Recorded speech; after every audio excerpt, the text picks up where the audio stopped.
Hoje eu quero compartilhar com vocês uma palavra.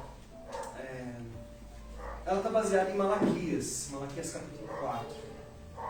Mas eu não vou falar de dízimo, não vou falar de dinheiro, não vou falar de oferta, eu vou falar de Malaquias.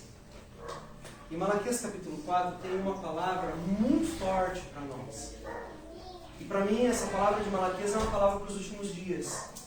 E Deus tem falado muito comigo sobre isso. E eu tenho orado esses últimos dias por isso, porque eu quero que aquilo que Deus fale comigo fique na minha vida. Que aquilo que Deus fale comigo fique no meu coração. E que mais do que aquilo que eu falo fique no meu coração, que aquilo se torne para mim algo que eu possa viver e aplicar na minha vida e tornar aquilo uma verdade, tornar aquilo um princípio, né, cada vez maior daquilo que eu quero transmitir, viver e passar para as pessoas. E lendo esse texto, ele me brilhou algumas coisas, veio à minha mente algumas coisas. E eu queria preparar alguma coisa para falar hoje sobre os últimos dias.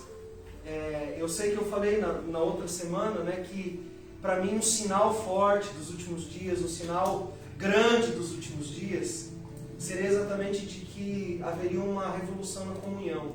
E que o grande e último avivamento não seria um avivamento só de línguas estranhas, não seria um avivamento só de curas, não seria apenas um avivamento de libertação, não seria apenas um avivamento até mesmo de um povo que só está lendo mais a Bíblia, não.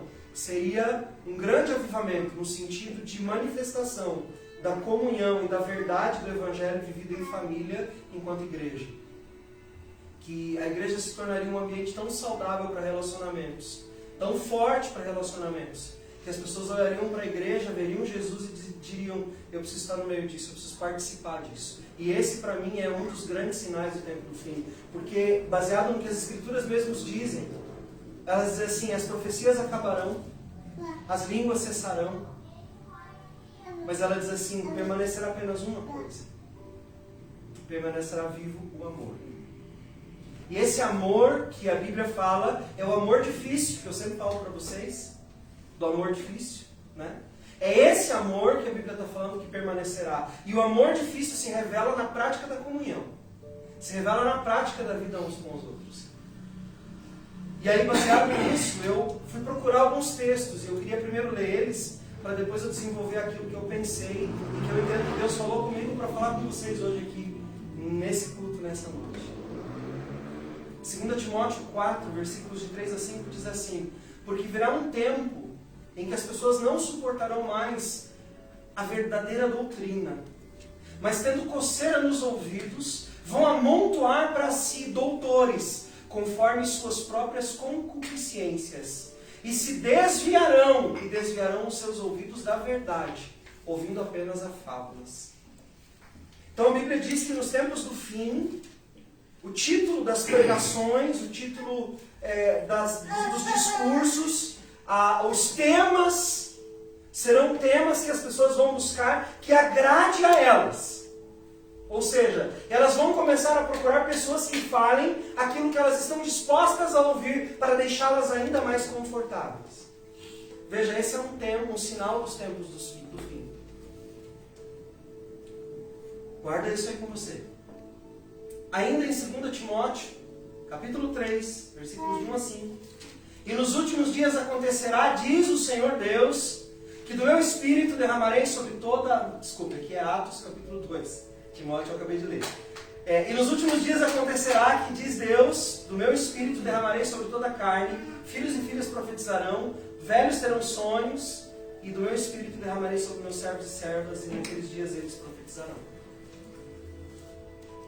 Quando a gente olha, eu estou errando as referências aqui, depois eu corrijo, tá? Mas isso está na Bíblia, né?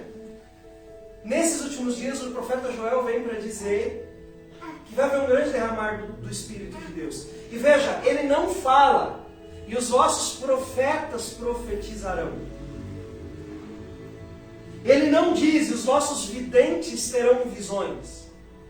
Ele não diz, os vossos sonhadores terão sonhos. O que ele diz?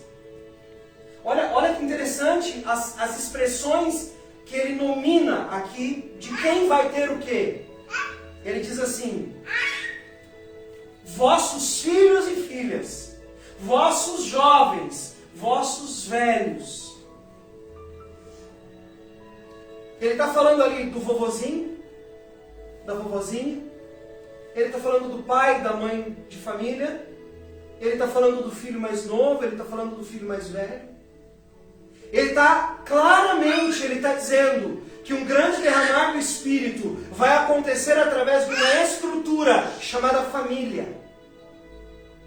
É através dessa estrutura que Deus vai derramar o seu espírito de profecia, o seu espírito de vida, o seu espírito de avivamento, de sonhos, de revelações. É através dessa estrutura que Deus vai revelar ao mundo os tempos do fim.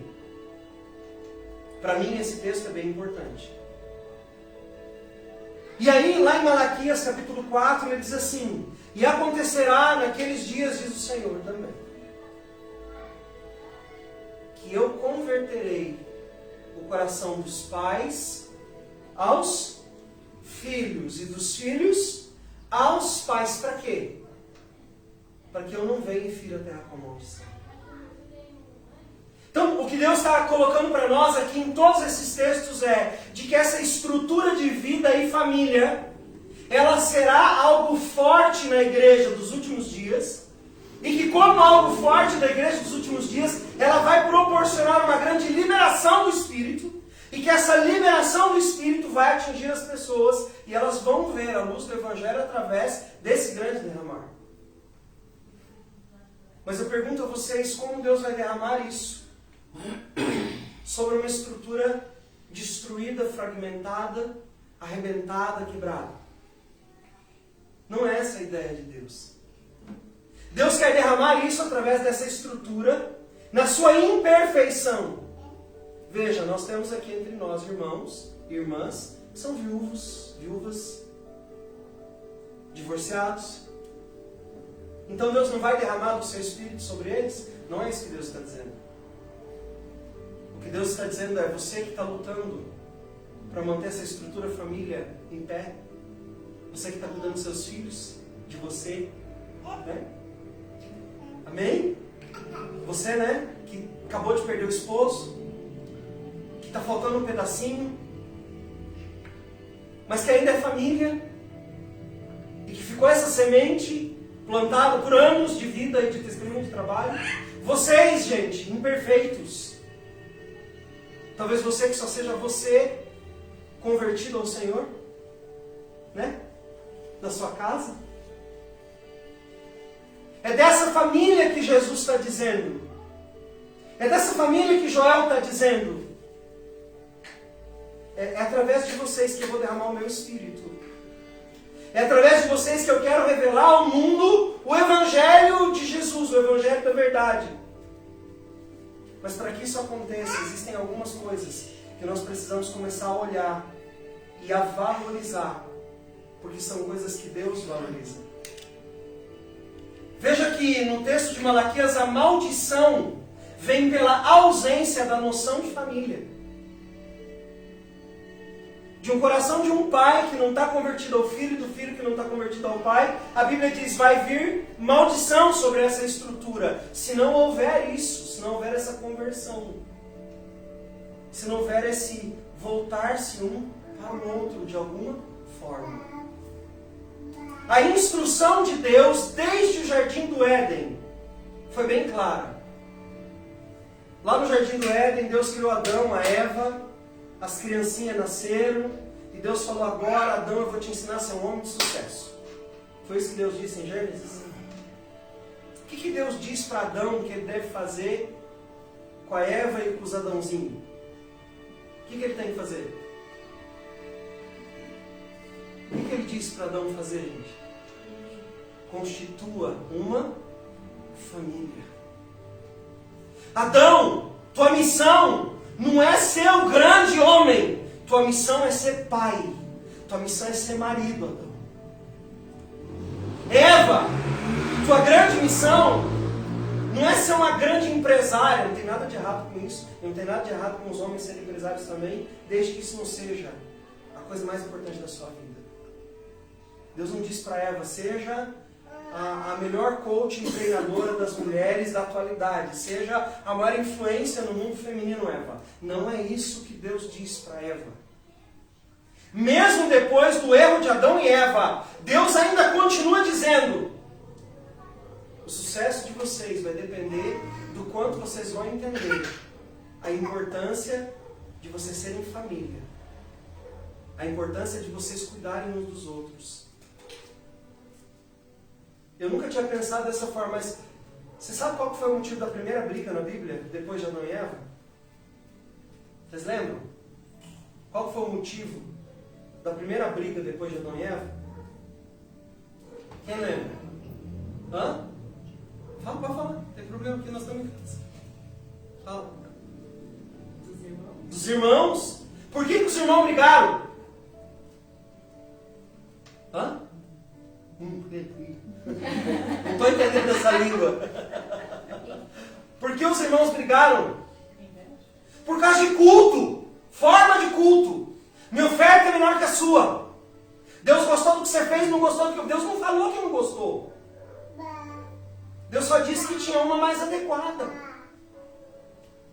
Então veja, a primeira briga foi por individualidade de culto. E nós estamos vendo isso hoje. Eu não preciso ir na igreja para cultuar Deus. Eu gosto de servir a Deus do meu jeito. Ô síndrome de Caim. Né? O meu é melhor. O meu, assim, desse jeito que eu faço, é mais legal. Eu não preciso fazer isso desse jeito que você está achando que tem que fazer. Cada vez mais nós estamos vendo indivíduos se individualizando e desaprendendo as relações. É engraçado como a gente tem se apegado a coisas que não têm valor nem sentido e tem feito delas prioridades para as nossas vidas. Eu conheci alguém que trabalhou uma vida inteira para dar uma ótima vida para a família. E no final da sua vida, a frase que eu ouvi dele foi assim: a gente como pastor acompanha muita gente, né? Sabe o que foi a frase dessa pessoa com câncer terminal, num estado bem difícil? Ele disse assim: eu me arrependo de muitas coisas, mas a coisa que eu mais me arrependo é do porquê eu trabalhei tanto. Por que eu trabalhei tanto? Por trás desse porque eu trabalhei tanto, tinha um monte de outras mensagens. Porque eu não fiquei mais com os meus filhos, porque eu não dei mais tempo para minha família, porque eu não descansei mais, porque eu não fui mais para a presença de Deus, porque eu não... Um monte de coisa na cabeça, na hora do fim, porque gastou a vida com a coisa errada. Individualizou tanto o sucesso profissional que morreu sozinho. Trabalhou tanto para ter algo e para dar algo que os outros não queriam. Ou que podiam viver sem. Você sabia que dá para viver sem dinheiro? Dá. Ah, pastor, não dá. Dá. Tem gente no mundo que vive sem dinheiro. E não usa o dinheiro do outro, não. Tem gente no mundo hoje vivendo sem dinheiro. Porque a vida é mais do que o dinheiro. Viver é mais do que ter. Viver tem um sentido mais amplo na palavra de Deus. Deus não chamou a gente para a gente ser bem cotado. Deus não chamou a gente, e aqui eu queria dizer isso com muito cuidado, porque eu não quero falar nada de absoluto. Deus não criou você para você ter muito dinheiro, para você ter muito conhecimento, para você ser uma pessoa bem-quista pelas pessoas. Deus criou você para que você seja a expressão da família de Deus na terra. E que através dessa expressão de família de Deus na terra, Deus alcance os seus filhos que estão fora do lar. Trazer os filhos de Deus de volta para casa. E infelizmente nós temos gasto a maioria do nosso tempo com coisas que a Bíblia diz para não gastarmos. E a família é o lugar onde Deus derrama a sua bênção. E Paulo diz que a igreja é o quê? Família de quem? Quem que a igreja é família, gente? Família de Deus, não é? Olha para quem está do seu lado, você não precisa ter vergonha, não. É família de Deus. Hã? Família de Deus. O nosso Pai é Deus. Nós somos filhos de Deus, portanto, irmãos uns dos outros. Irmãos às vezes têm intrigas? Tem ou não tem? Muitas. Tem às vezes encrenca entre pai e filho? Tem. Às vezes a gente fica bicudo uns com os outros? Fica. Não fica? O irmão fez uma coisa, o irmão fez não sei o quê, a irmã fez não sei o que lá. Não é? Família é assim. Tem os cri-cri, não tem? Tem. Deixa de ser família? Não. Por que não deixa de ser família? Porque tem um valor maior aí, não tem?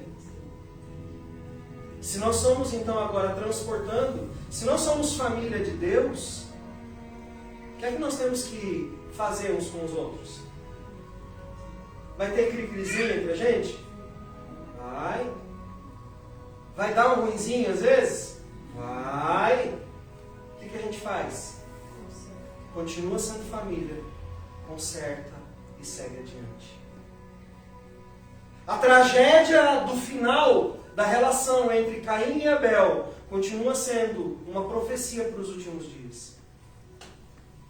Se nós não entendermos o chamado de Deus para sermos família de Deus, nós vamos certamente cair na mesma frustração que Caim e Abel viveram e caíram.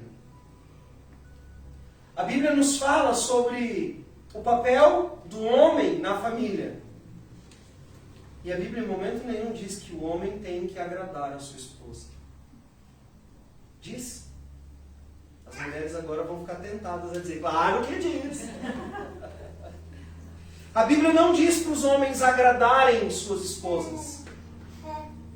Mas a Bíblia diz que é para os maridos amarem as suas esposas, como Cristo amou a igreja e a si mesmo se entregou por ela. Sabe, às vezes eu leio os textos e eu fico pensando aqui, eu acho que é meio português, né? A si mesmo se entregou. Não parece muito si nessa frase? Mas não é muito si. A si mesmo, ele teve a iniciativa de entregar-se. Não foi a mulher que disse para ele se entregar. Foi ele, por sua vontade e escolha, que resolveu entregar-se por ela. Não é? Maridos, amem as vossas esposas, como Cristo amou a igreja e a si mesmo se entregou por ela. Aí ela fala sobre as mulheres. Mulheres, façam o quê? Honrem aos vossos maridos. O que significa honrar? Lembre-se que primeiro ela diz: marido, entregue-se a si mesmo voluntariamente por sua esposa. E aí ele diz à esposa: honre essa entrega que ele fez. Ou seja, faça um movimento muito parecido em direção a ele. Então a gente às vezes acha assim, mas o da mulher é pior do que o do homem, o do homem é mais do que o da mulher. Não, gente, não. Ele está dizendo assim, o nível de entrega é igual para os dois, só parte de pontos diferentes de partida. O do homem passa do sentimento, e o da mulher vem de uma atitude consciente, que contraria talvez os sentimentos às vezes. Aí ela diz para os filhos fazerem o quê? Filhos, honrem os vossos pais. Ou seja, quem que entregou primeiro? O pai se entregou totalmente, de boa vontade, pela sua esposa. Sua esposa honrou essa entrega. E agora ele diz para os filhos, honre essa entrega também. Façam igual. Veja, não é uma coisa tão diferente de um para o outro. O que ele está dizendo é, entreguem-se uns aos outros. Mas começa por quem? Pelo marido. Começa por ele essa entrega. Para que exista de alguma forma esse canal liberado de Deus precisa haver essa entrega. Só que aí me vem a seguinte pergunta. Existe uma diferença entre amar e gostar, certo? Eu acho que às vezes nós temos ficado mais com o que a gente gosta do que com a gente, do que aquilo que a gente diz que ama. E para mim essa diferença ficou bem forte essa semana no pensar, no orar e no meditar sobre isso. Para mim, o amar é assumir a responsabilidade do outro, pelo outro, com o outro. Para mim, amor significa assumir a responsabilidade sobre alguém. Vou tentar exemplificar. O que Jesus fez por nós? Assumiu a responsabilidade sobre os nossos pecados. Vocês pecaram, mas eu assumo essa responsabilidade. Vocês não vão dar conta. Eu assumo a responsabilidade dos pecados de vocês. Então, amar é assumir a responsabilidade sobre o outro. É diferente de gostar. E tem muita gente deixando as suas responsabilidades por conta daquilo que gosta de fazer. Quem de vocês gosta de dormir? As professoras já dizem... Dormir é uma coisa boa para a maioria das pessoas, quando elas conseguem. Mas é bom. Renova, é essencial para a memória. Faz bem para o corpo. Ter um bom sono faz bem. Mas o que acontece? Dona, que hora você começa a trabalhar? 1h da tarde. Você tem coisas para fazer antes de trabalhar, não tem? O que acontece se você acorda 15 para 1? O caos. Vanessa, você começa a que horas? 8 da manhã. O que acontece se você acordar 8h15? Nossa. Atrapalha o dia inteiro. Atrapalha tudo. Mas você não gosta de dormir? Então por que fazer uma coisa que você gosta te prejudica tanto? Compromisso, né? Porque você tem compromisso, responsabilidade sobre uma coisa que você tem que fazer. E se você abre mão dessa responsabilidade por uma coisa que você gosta, você prejudica você e prejudica outras pessoas também. Estou errado? Não, né? Nós dizemos que amamos a Deus. Amar significa assumir a nossa responsabilidade sobre Deus. Então, se nós dizemos que nós amamos a Deus e assumimos a nossa responsabilidade nessa relação com Deus, então por que é que nós continuamos deixando Deus para fazer o que nós gostamos? É aí que nós estamos errando. Se dizemos que amamos, não é sentimento, é responsabilidade sobre. Então eu tenho responsabilidade sobre o Deus que eu digo que eu amo. Responsabilidade de orar, de nutrir minha relação com Ele lendo a palavra, de vir à igreja. Sim. Porque é possível. É possível. Quando a gente ama, assume responsabilidade, fazer aquilo que é preciso fazer. Só que isso vai exigir de nós. E essa conversão do coração passa pela responsabilidade. E nós vamos precisar assumir essa responsabilidade. E nós vamos precisar começar a nos provocar uns aos outros. E ajudar uns aos outros. Eu não sei se na sua casa você tem dificuldade com esse negócio de acordar os outros. Aqui em casa nós temos. Não vou dizer quem são os personagens, mas tem alguns que se você acordar antes da hora, irmão, é tipo acordar um urso que está hibernando no meio do inverno. Vai dar bem ruim. Estraga o dia da pessoa, o seu e das outras pessoas com quem ela convive ou ele convive. Porque vai ficar ruim para todos os lados. Sabe por quê? Porque é uma necessidade minha.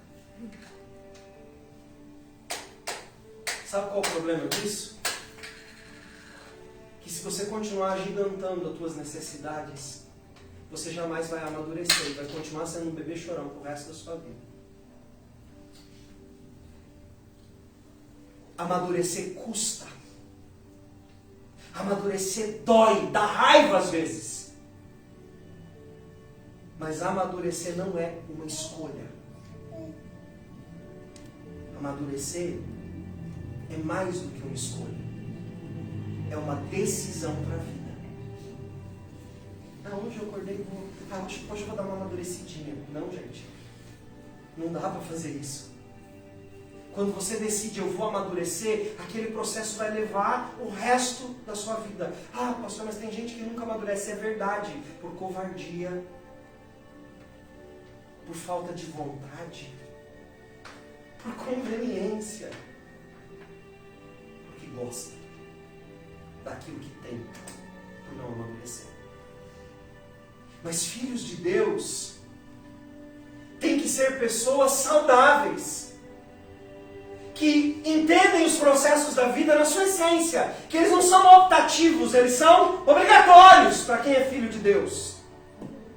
E para quem é filho de Deus, essa obrigatoriedade de amadurecimento, ela não é uma coisa que eu posso escolher. Ela está incluída no pacote quando eu decidir que eu vou servir a Jesus e que Ele é dono da minha vida. Eu assumo a responsabilidade por ter dito que Jesus é o Senhor da minha vida. Então agora eu não tenho opção senão amadurecer. Está implícito naquilo que eu decido. Eu vou amadurecer. Eu vou me tornar alguém que assume a responsabilidade, sabe? E tem muito, por exemplo, eu vejo isso acontecendo muito nos dias de hoje. Maridos que trocam a mulher que diziam que amavam por aquilo que gostam. Porque não estão dispostos a largar o que gostam por aquilo que disseram que amavam. E que me mostra que de fato não amavam. Só gostavam. Mas também tem muitos crentes na igreja e no caminho do Evangelho, largando a responsabilidade do amor a Deus por coisas que gostam. Nós temos algumas conveniências no nosso tempo. Vocês sabiam que existem agora igrejas virtuais? Para pessoas que não querem mais ir presencialmente nos cultos, mas que se dizem parte de uma igreja virtual. Ouvem boas pregações. E tem mais uma coisa. Tem pregações agora que eles veem pessoas criadas por inteligência artificial, que preparam seus sermões através de inteligência artificial e que pregam para esses membros virtuais todas as semanas. Tudo com a inteligência artificial.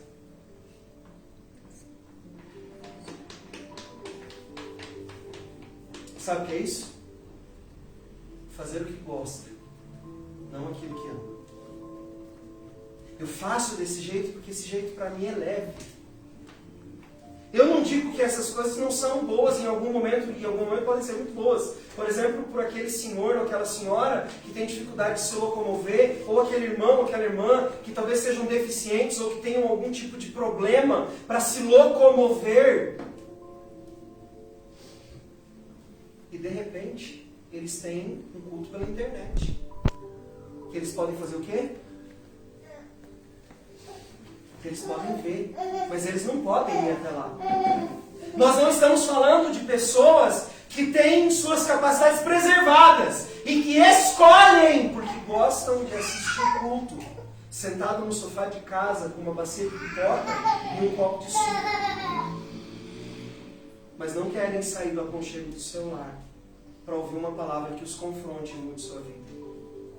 Não querem ser desafiados a ter que conviver com pessoas que os fazem crescer.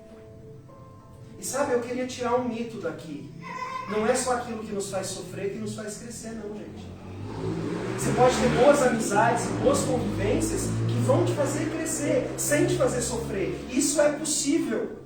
Dá para viver isso. Mas tem que começar a partir da gente. Não a partir do outro. Amar e gostar são coisas bem diferentes. Tem gente querendo sacrificar o que ama para ficar com aquilo que gosta. E a grande maldição dos últimos dias é exatamente essa individualização do ser humano. Tem muitas possibilidades e nós estamos nos tornando mestres em direito. Por exemplo, eu estudo a semana inteira, então eu tenho o direito de não ir na igreja no final de semana, porque eu trabalhei e estudei, então eu tenho o direito de descansar. Não é assim? Não é assim? Não tenho direito? Tem. Eu não vou ajudar, não vou ofertar, não vou dizimar, não vou participar dos movimentos financeiros da igreja, porque sou eu que trabalho, eu tenho direito de usar o meu dinheiro. Ok, é verdade. Eu não vou orar agora, porque eu trabalhei o dia inteiro e eu gosto dessa série, ela me relaxa, então eu tenho direito de assistir, não tenho? Tenho. E também tem muitos direitos desses que vão nos levar para qualquer outro lugar, menos para a presença de Deus. Para não dizer pior, David Wilkerson, um grande pregador norte-americano, admiro demais toda a vida e toda a obra desse homem. Ele escreveu: existem muitas coisas boas que vão deixar boas pessoas fora do céu. Existem boas coisas que vão deixar pessoas boas fora do céu. Por que ele diz isso? Porque as pessoas estão tão focadas nos seus direitos, naquilo que é direito adquirido delas, que elas vão caminhar a passos largos para uma distância cada vez maior daquilo que deveriam estar perto. Vão lutar pelo que gostam e vão acabar ficando sem aquilo que diziam que amavam. Essa é uma das características dos últimos dias. O amor substituído pelo que eu gosto através do meu direito. Eu tenho direito disso, eu tenho direito daquilo. Hoje em dia tudo é direito.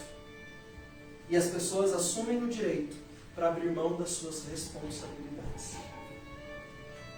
Eu já fui na igreja essa semana.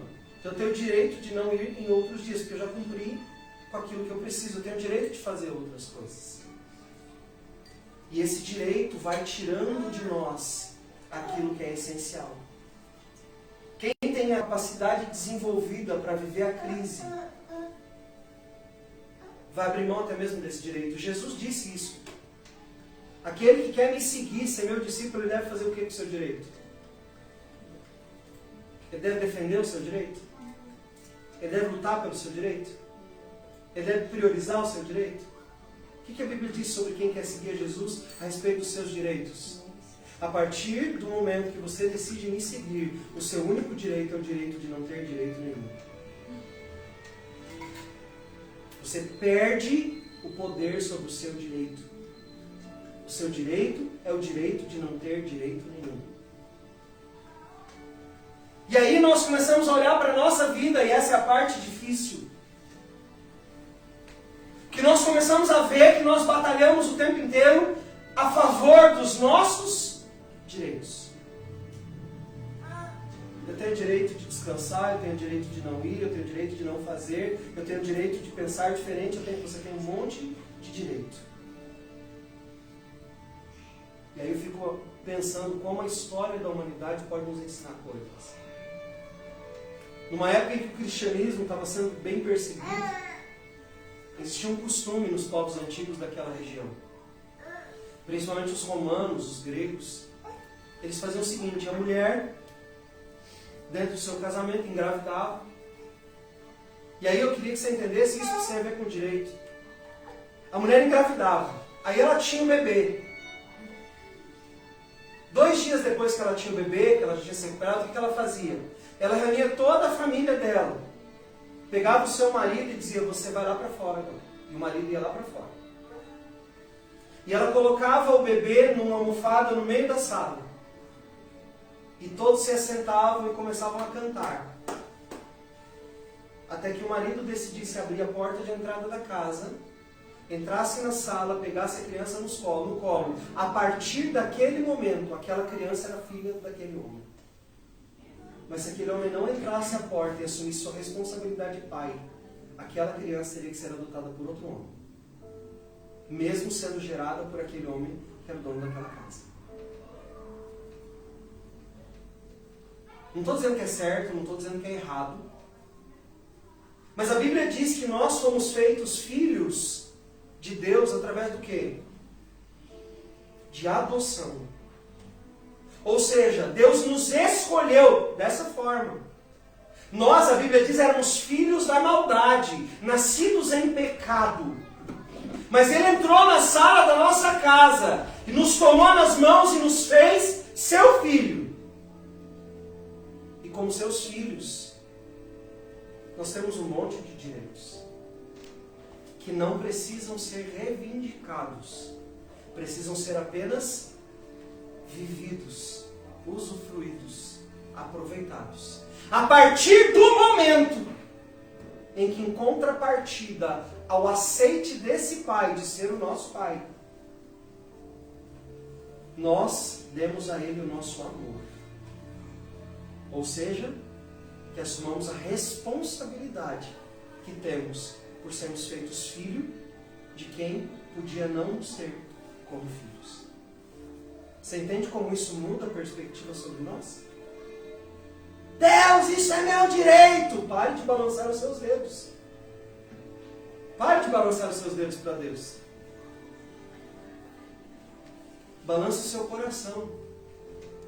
Diga a Deus, essa é a minha responsabilidade. Porque eu fui feito seu filho. Então eu quero viver esse reino que você disse que é para ser sua casa. Eu quero fazer desse mundo seu lar. Eu quero que as pessoas tenham vontade de ser filho seu também.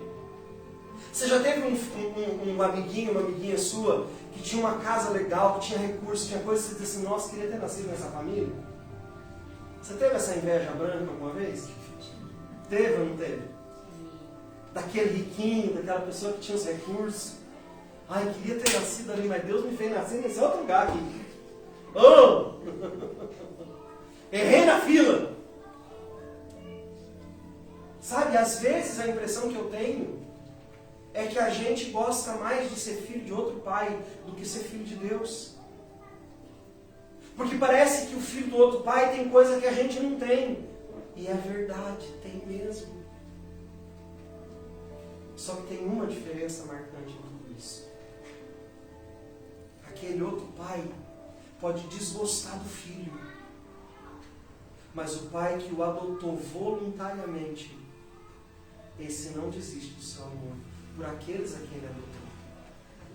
Ainda que abandonado, ainda que desonrado, ainda que trocado pelo que os filhos gostam, ele permanece nos amando. Porque a Bíblia diz que o homem pode até ser diferente, mas Deus segue sendo fiel.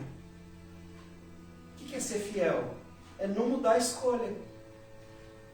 Eu escolhi, deu ruim, mas eu continuo com o ruim, porque eu escolhi que vocês seriam meus filhos. Porque a gente sabe ser ruim, né? A gente sabe desonrar a escolha que Deus fez nos amando. E nem isso muda a escolha de Deus por nós. Todo mundo só é filho através da adoção. E essa adoção não nos dá só direitos. Ela requer de nós responsabilidade. Ir aonde eu não quero ir. Fazer o que muitas vezes a minha vontade não quer fazer. Às vezes o corpinho está destruído, estriquinado. Parece final da corrida dos não sei quantos 1000 metros rasos. Que o cara chega destruído no final. Não consegue dar mais nenhum passo. E tem alguém dizendo, você ainda não chegou, vai, caminha, anda. Ser família de Deus é assumir a responsabilidade pelo meu irmão. Quantas vezes na igreja nós somos instruídos a dizer, eu te amo, meu irmão. A gente tem que voltar a cantar umas canções dessas, né? Eu amo você, meu querido irmão, precioso és para mim, querido irmão. Que profetizava e nos chamava para responsabilidade sobre o meu irmão, sobre a minha irmã, sobre quem nós somos. Criar um ambiente, família de Deus, não é responsabilidade de Deus. É responsabilidade dos filhos de Deus. E você disse nesse culto ainda que você era filho de Deus. Então essa responsabilidade ela é sua. Sua responsabilidade é deixar de fazer só aquilo que você gosta, para fazer aquilo que você diz que ama. Abrir mão de coisas suas. Tem uma música aí que a gente cantou no final, né? Minha casa, meu dinheiro, meu destino por inteiro, tudo é teu. A gente orou por isso. Gente, a gente orou por isso e talvez você diga para mim assim, pastor, mas eu não quis orar por isso. Né? Você falou. Você falou isso, mas eu não queria orar desse jeito, porque eu não sei, não é tudo de Deus ainda na minha vida. Eu queria dizer para você, irmãos, não é uma escolha. Se você diz que é dele, isso não é uma opção para você. Isso é uma consequência da sua decisão. Tudo na sua vida, a partir do momento que você aceitou Jesus, é dele. E se não for assim, você está rejeitando a adoção. E não tem coisa pior do que alguém que foi adotado rejeitar a adoção. Fere os pais, fere a si mesmo, fere os irmãos, fere todo mundo. Então, a gente não tem muita opção de dizer, eu não quero. Não quero dizer tudo é teu. Eu não quero profetizar porque eu não quero, pastor, ser hipócrita. Irmão, tem muita coisa que a gente faz que é mais hipócrita do que isso. Aqui, pelo menos, você está num ambiente onde você está sendo levado a tentar buscar uma coisa que já era o que você está vivendo. Então, de qualquer forma, você está no canto, não adianta. Não tem para onde fugir. O Evangelho requer de você uma mudança de pensamento, de mentalidade e de entendimento sobre o que é a sua vida e o que você anda fazendo com ela. A sua vida é de Jesus. E converterei o coração dos pais aos filhos, dos filhos aos pais, para que eu não venha e fira a terra com maldição. Quem é seu pai? O Senhor está querendo converter o seu coração a Ele, porque o coração dele já foi convertido a você. Mas você continua trocando o seu amor pelo que você pensa. Para mim, a mensagem dessa noite é muito clara.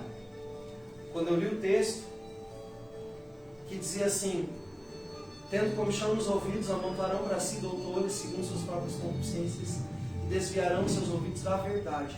Eu oro nessa noite para que você não desvie os seus ouvidos da verdade. Para que você saia daqui dizendo, eu preciso mudar a minha vida. Eu preciso agir de forma diferente. Eu preciso me responsabilizar pelo amor que eu tenho a Deus, aos seus filhos, aos meus irmãos e à sua igreja. Eu preciso converter o meu coração a isso. Dá para pular fora? Não, não. Não é uma opção para você. O Evangelho te chama a isso. E a partir do momento em que você ouviu todas as minhas palavras aqui, você é responsável por aquilo que você ouviu aqui. E não tem como você se desviar disso. Por isso que é um amor difícil. Porque eu achei que tinha entendido tudo sobre isso, eu decidi sobre isso, agora eu vi que tinha umas coisas que eu não entendi, mas eu não posso mais voltar atrás. Te peguei. Não é te peguei. Você podia dizer não. Mas você decidiu dizer sim. Então agora você precisa arcar com o peso da sua escolha. Goste ou não. Porque não se trata de gostar, se trata de amar. E amar é assumir a responsabilidade sobre aquilo que eu amo, sobre aqueles que eu amo. Certo? Ficou claro para vocês isso? Converter os nossos corações uns aos outros. Eu queria que a gente orasse, mas agora a gente não vai orar individualmente, a gente vai orar por nós enquanto igreja. Nós vamos iniciar a partir do sábado que vem uma nova estação, um novo ciclo para nós. Onde nós vamos começar a aprender todas as semanas, lá no nosso grupo do WhatsApp, na nossa reunião de quarta-feira, na nossa reunião de sábado, nas nossas conversas e na nossa leitura também. Depois eu vou dar para vocês, cada um de vocês vai ter um exemplar em casa daquilo que nós vamos começar a orar, estudar e viver a partir desse momento que nós estamos aqui. Porque eu não quero só chamar vocês para a responsabilidade. Eu quero dar a vocês meios para a gente viver isso que a gente está pregando aqui. E essa leitura é um desses meios para a gente viver aquilo que a gente disse que vai viver. E aí, meu irmão, minha irmã, a gente vai ter que assumir responsabilidade mesmo. Vai apertar para o nosso lado? Vai. Mas eu não tenho escolha, nem você tampouco tem. Nós vamos precisar assumir o nosso compromisso de viver o Evangelho que a gente diz que acredita. Para isso, a gente vai precisar se dispor, abrir mão de coisinhas que a gente gosta, para viver a partir daquilo que a gente ama. Queria que você dissesse para quem está do seu lado agora, com muito amor e carinho, já chegou a hora de crescer, irmão. Vai ter que deixar o que você gosta para assumir o que você ama. Amém? Diz aí, pode ser pro lado direito, pro lado esquerdo. Diga aí, está na hora. Está na hora, né? De deixar o que a gente gosta para ver o que a gente ama. Amém? Amém. Vamos orar por isso? Queria que você fechasse os seus olhinhos, você desse a mãozinha para quem está do seu lado, mesmo sentado. E agora eu queria que você orasse pelo seu irmão, pela sua irmã. Nós vamos deixar, né, o Espírito Santo nos levar.